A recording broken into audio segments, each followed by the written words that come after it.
নমস্কার বন্ধুরা, সকলে কেমন আছো তোমরা? আমি সুতনু, স্বাগত পেটুকের পাশে আরও নতুন একটি পর্বে। আজ আমি নিয়ে চলে এসেছি ভারতের ট্র্যাডিশনাল একটা মিষ্টির রেসিপি বালুশাই। এই বালুশাই আমাদের বাংলা তথা সারা ভারতে খুবই জনপ্রিয় একটি মিষ্টির মধ্যে পড়ে এবং এটা খুবই সহজে কীভাবে বাড়িতে তৈরি করে নেওয়া যায়। সিম্পল কিছু ইনগ্রেডিয়েন্টস, বাড়িতে থাকা ইনগ্রেডিয়েন্টস সেই রেসিপি আজকে আমি আপনাদের শেয়ার করে দেখাবো। তাহলে চলো দেখে নেওয়া যাক আজকের রেসিপি। বালুশা তৈরির জন্য প্রথমে একটা পাত্রের মধ্যে আমি 2 কাপ মতো ময়দা নিয়ে নিলাম।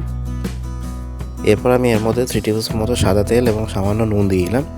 তেলটা ময়ামের জন্য আমরা ইউজ করব, এই জায়গায় আপনারা অল্প ঘিও দিতে পারেন।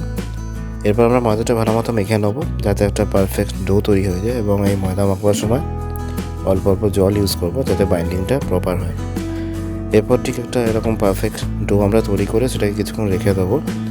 এরপর আমরা একটা চিনি শিরা তৈরি করে নেবো। 3:2 অনুপাতে চিনি এবং জল মিশিয়ে এই শিরা তৈরি করতে হবে, এবং ঠিক যখন এরকম একটা কনসিস্টেন্সি চলে আসবে তখন আমাদের সিরাপ রেডি।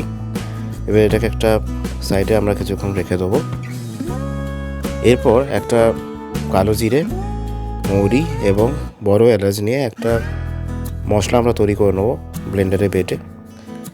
এই মশলাটাকে এবার আমরা একটা পাত্রের মধ্যে নিয়ে তার মধ্যে আমি 2 চামচ মতো এর মধ্যে চিনি মিক্স করব এবং দিয়ে দেবো 1 চামচ মতো ঘি।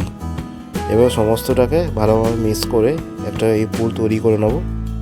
এটা খুব ইম্পর্টেন্ট বালুশাই তৈরির ক্ষেত্রে, এই ধরনের পুরটা। এরপর এই যে পুরটা তৈরি করে নিলাম সেই পুরটা দিয়ে আমরা ওই যে ডোটা তৈরি করে রেখেছিলাম সেখান থেকে ছোটো ছোটো লেচি করে নেব, এবং এগুলোকে ঠিক বালুশাই যেরকম শেপ সেগুলো দিয়ে এভাবে ফিলিং করে পুরটাকে এভাবে ফিলিং করে এই মতো মুখগুলো বন্ধ করে দেবো।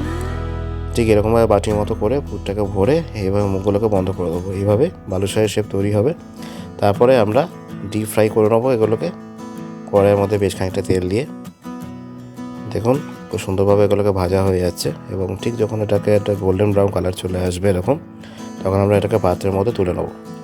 এরপর আমরা আগে যে চিনি শিরাটা তৈরি করে রেখেছিলাম তার মধ্যে এগুলোকে দিয়ে বেশ কিছুক্ষণ রেখে দেবো, এবং বেশ কিছুক্ষণ পর যখন রস ঢুকে যাবে তখন আমাদের তৈরি বালুশাই মিষ্টি। কেমন লাগলো বন্ধুরা রেসিপিটা আমাকে লাইক এবং কমেন্টের মাধ্যমে জানাবেন, এবং বাড়িতে এটা অবশ্যই ট্রাই করবেন। এবং আপনি আমার চ্যানেল নতুন হয়ে থাকলে আমার চ্যানেলটাকে সাবস্ক্রাইব করতে ভুলবেন না। তাই রইল আজ এ পর্যন্তই। দেখা হবে পরবর্তী এপিসোডে নতুন আরেকটা রান্না নিয়ে। ভালো থাকবেন, নমস্কার।